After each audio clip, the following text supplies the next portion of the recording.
All right, so I wasn't gonna put another video out this week, but I totally forgot about the Game & Watch.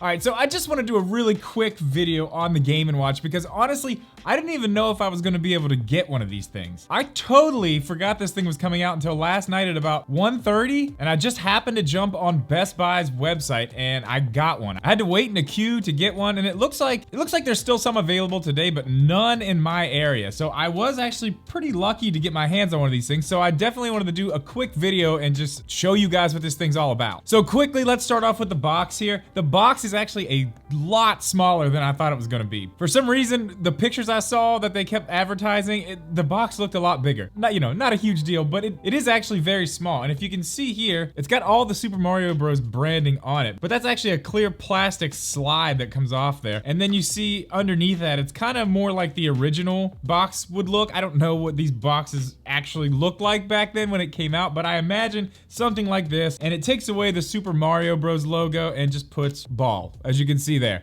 which is included on this, and we'll go over that in a minute. Actually a pretty fun game. I've been playing that a lot more than Super Mario Brothers, actually. Anyway, like I said, we'll come back to that in a minute. So in the box, you're really not getting a whole lot of stuff here besides the Game & Watch itself and a very short USB-C cable. This thing does charge with USB-C. You do get a little bit of paperwork, which I have not even looked at yet. What do we got here? Yeah, nothing crazy here, just pretty much telling you to charge it. I think we all know that. Anyway, so moving on to the Game & Watch itself, this thing, like the box, is actually a lot smaller than I thought it was gonna be. It's really thin, it's very, very small. Even seeing the box, I thought it was gonna be a lot bigger. When I pulled this thing out of the box, I was very surprised of how small it actually is. So real quick on the one side here, you've got a USB-C port and a power button. It did come with some charge, so I have been messing around with it. Haven't plugged it in to charge it yet. But other than that stuff on the side, you've got a speaker on the opposite side, and that's really about it for this thing. Besides the actual face buttons, which I find the A and B button a little bit weird. I don't know, they're rubber, so it's kind of,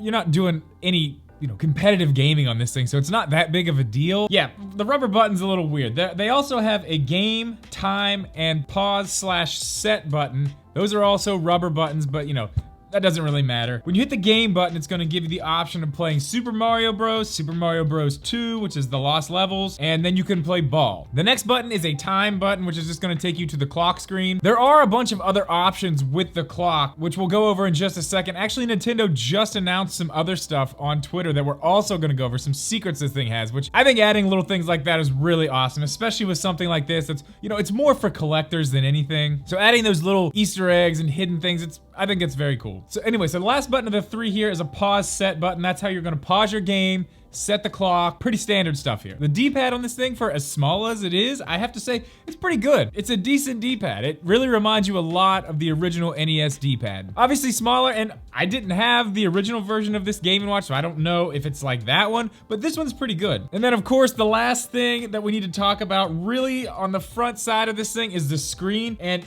it is absolutely beautiful. This is a very nice screen. I mean, we're playing 8-bit games here, but the 8-bit games look really good. I don't really have any of the information on this screen in front of me, but I can say just from looking at it and playing the games, it does look very good. I'm very surprised of how bright it is and just how nice it really looks. Okay, so real fast, we're gonna go over each game briefly, and I'm also gonna go over at the same time these little secrets or Easter eggs or whatever you wanna call them that Nintendo just dropped on their Twitter. So when you finish Super Mario Brothers, you actually unlock a hard mode, which is gonna have different enemies in it looks like. And that option is going to stay there because as they say here, in the original game, when you turn the system off, it wouldn't save that. So you would have to go beat the whole game again to get the hard mode. With this, it's gonna stay, so the first time you go through the game, it will save that hard mode forever, so you can always have that option. Now, in both of the Super Mario Brothers games, you are gonna be able to unlock infinite mode, which is just gonna give you as many lives as you want, so you don't have to worry about having any game overs. And the way you do that is in the main menu of each of those games. All you have to do is just hold down A. Super simple, very easy to do. I just did it. I'm probably gonna do that every time I play because I die a lot, so. And then one other quick thing I wanted to go over about ball. There's actually two modes in ball. There's game A and game B. Game A is going to give you 2 of the balls that are, you know, going back and forth. And game B will give you 3. And I believe it starts off a little bit faster paced than the one with 2. I'm not 100% sure on that, but it's definitely more of a challenge with the 3.